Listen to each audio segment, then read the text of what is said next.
Okay, welcome. My name is David. This is my newest project, Hunter the Reckoning 5th Edition Chronicle, entitled Decatur After Dark. Just a few game disclaimers. This is unofficial and fan made content designed for the free entertainment of a mature audience. This show is not associated, endorsed, or sponsored by Renegade Game Studios nor any of its affiliates, nor any businesses, events, or locations mentioned herein. Nor do we endorse any said products, businesses, events, or locations. The story is entirely fictional, and our troop has safety protocols in place, such as lines, veils, and the X card. However, if things get too much for you, please feel free to turn it off, step away, skip an episode, do whatever you have to do to protect yourself. First, why do I like World of Darkness? First of all, unlike a lot of games I've played, physical combat is an accent, not the focus. I prefer a more social game, not Murder Hobo. So, World of Darkness kind of fits right in there. Also, there's the Golden Rule, which is printed in every core book, that the game mechanics and the rules are simply suggestions. They are not set in stone. They're intended to preserve the feel and not force you into an avenue that you don't feel is appropriate. Decatur After Dark. Where is Decatur? First of all, Decatur is in the middle of Illinois. It's about equally located between Bloomington, Springfield, Champaign. Decatur is not a big city like Chicago, LA, or New York, so you may be asking why put a chronicle here. Well, first of all, I was born and raised here. I lived in Decatur for over 50 years, so I know the history because I read a lot about it, and honestly, I've lived a lot of it. There are several haunted locations in Decatur that can be used. Powers Mansion, Hell's Hollow Road, which is now gone, the Avon and Lincoln Theater, the Miller Vault and Tunnels at Greenwood Cemetery, and Millikan University has its own set. I mean, there's a library, gym, theater, housing, both on-campus housing and Greek housing. And Decatur has a kind of creepy and unnerving history. So what this story is. 2 hour episodes, first of all. This is kind of an actual play, talking heads, intended to simulate a regular tabletop game. And as far as the stream goes, it's intended to be low cost. You can get a Foundry license for $50, one-time fee to run a game. To add audio and video requires a domain, which I can get $20 a year. Discord, where we connect, is free. OBS Studio, where we record, is also free. And to that end, the stream will always be free to view. I will never ask for money.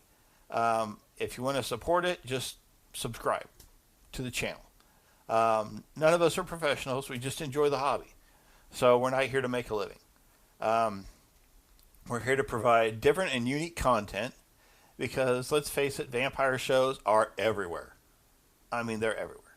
YouTube, Twitch, they're just everywhere. And a lot of them are done by people who do it for a living, professionals. That's not us. We're here to learn a little bit about the game, about the system, about ourselves. I want to learn how to be a better storyteller, as this is my first time running a full Hunter Chronicle. I've ran some one-shots, but I'm still trying to learn how the game flows and how the system works well. I want to improve my skills, learn what I'm good at, what I need to work on. But what this isn't is, again, this is not going to be 100% by book. First of all, because there are so many books out there, not including non-published PDFs, that nobody can be expected to remember everything. This is not fancy, and it's not going to look like your fancy, high-production, for-profit shows. It's not a live stream. To that end, we can't adjust like audio levels and whatnot on the fly. It is what it is.